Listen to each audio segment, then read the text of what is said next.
I went through and I enjoyed, week one, just such a blitz going from Monday night into Tuesday, trying to pack everything in.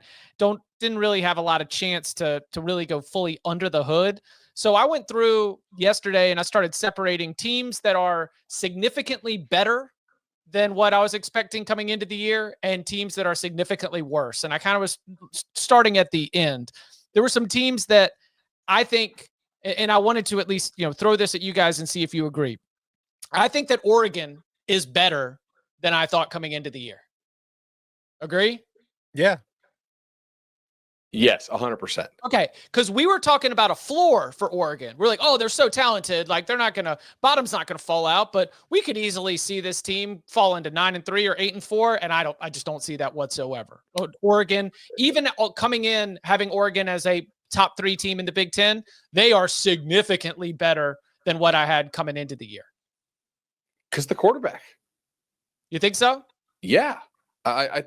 He helps to raise that floor because of how on time and how accurate he is. Mm-hmm. Significantly better Tennessee. Disagree.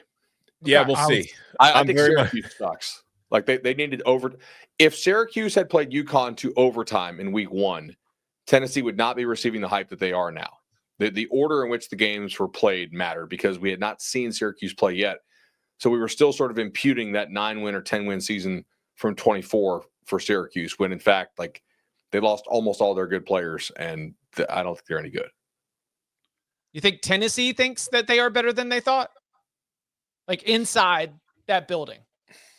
I mean, they're feeling good about themselves for sure, but I don't know. I don't think Tennessee's thinking it's going to go in there and whoop Georgia this week just by showing up or anything. I will say, last year at this time, Nico was a Heisman favorite. Remember he went in Charlotte and played NC State, and he was lighting them up. I think it's like a little bit tentatively cautious on Joey Aguilar being an upgrade and all this. Like, I think he's looked great, and he's hit a lot of throws, and he's performed well in a system which puts up a lot of points. Kind of curious to see what he does against better competition. Yep. USC, better than I thought. Another one. Is it the competition, or do you think that USC is better than what you were expecting coming into the season? I think it's the competition. I still think USC is like in the conversation for that 4th best Big Ten team. Agree. I think they are the 4th best Big Ten team. How dare you? Lincoln told us that he thought the stuff that the quarterback had messed up as a young player was easily correctable, and now I think he looks clean, man. He looks really good. But we earlier in the show, Indiana over USC? In the show, the very show you're on, we were talking about how great and accurate the AP poll is. And there are currently 4 teams from the Big Ten in the top 10. Not one of them is USC, bud. That's fair. That we will listen. Don't worry, we got USC. We'll have plenty of time to talk about them this week, including a little spotlight on Tuesday's CBS Sports Network show. Okay, who's worse, Kansas State? Or clearly, yeah. No. I'm saying like teams that have gotten significant expectations. I thought we were playing so who's worse, Kansas State? This is going to piss off Iowa State fans, but Iowa State's undefeated, and I think every team they've played so far is going to go way under their win total. Kansas State, which was one among the top picks on the odds board to win the Big 12, is hoping for a bowl game at this point. Is Iowa hoping for a bowl game? Yeah. Yes. Yeah. So, okay. I mean, here's I was looking at this because again, I do the vibe check on Saturday nights. Like the Big 12 has 5 wins against Power 4 competition, but they are UCLA, North Carolina, Iowa, SMU, and Stanford. Like outside of SMU, are we confident that any of the other 4 will get to a bowl game? Okay, wait. One more time on that because no. UCLA, no. North Carolina, definitely. I mean, their schedule is so easy. Yeah. I mean, Iowa, I'm kind of whatever on them right now. I think we're all a little skeptical. They did just lose by 3 on the road. Like, yeah, they know how to deal with playing 10 men on offense. They look like crap. And then Stanford, I think we're all very solidly, they're not getting to a bowl. I feel like SMU is the only one of those 5 where you're like, yeah, they're going. But SMU's next on my list, a huge downgrade. I know they're still ranked on 9 ballots. I mean, they're not going to be in the playoff again, but I think Yeah, they're still a solid 8-win team. Are they a downgrade from what we thought they were? Not to me. Okay. Although I will say this, I'm actually working on a post right now on this. Do you want to know who's tied for second in the nation with more turnover-worthy throws than turnover-worthy plays than big-time throws? Kevin Jennings. Taco Becht. Yeah. Oh, damn.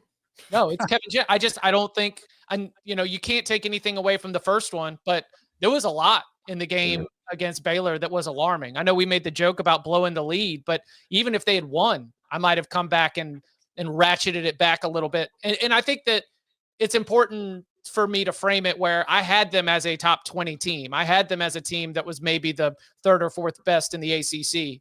And now they are sliding back towards that middle pack of teams. What was it? The ham sandwiches, Danny?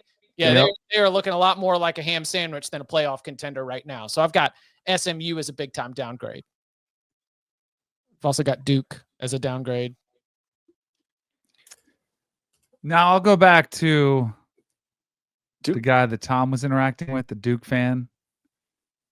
The game was closer than the score I agree. said. I think Darian Mensah will get better as the season goes on. I think they'll have a better time against some ACC opponents. But I think Duke's probably, did anybody think they were going to be a ACC contender? I think they're probably a 8-win team still. I think that they are. I find them gravitating back more towards just not being that special. I think Darian Mensah is a talented quarterback.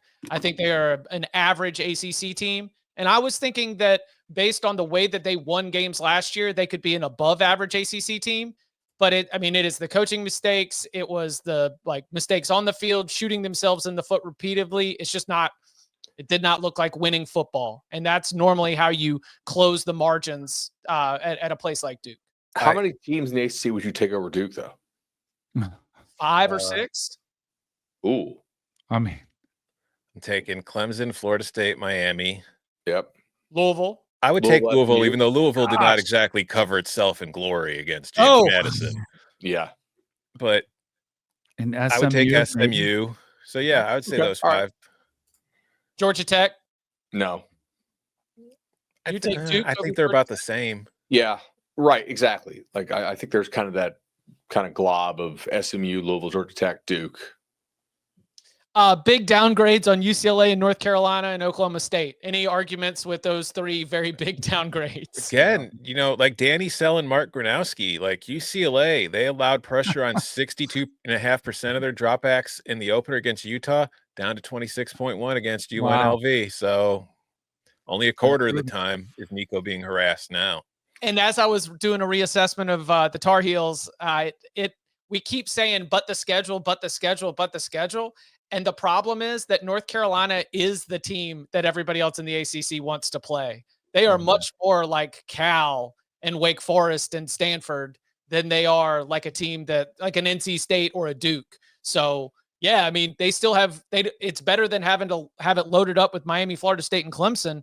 They will play Clemson on October 4th. But I just think that those games that we just sort of circled as, well, look, that's how Belichick gets to 7-8 wins. Those are way more coin flippy. Because this team right now, Charlotte might be one of the worst teams in the FBS. Yeah.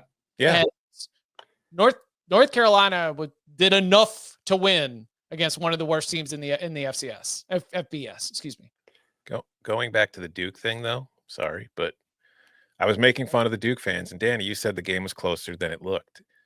I talked about in the big game breakdown last week, and I talked about during the Locks pod. Illinois' game plan was going to be to force Darian Mensah to read it, because they thought he would make mistakes if they did. That's what they did, and that's what he did. The 5 turnovers weren't by accident.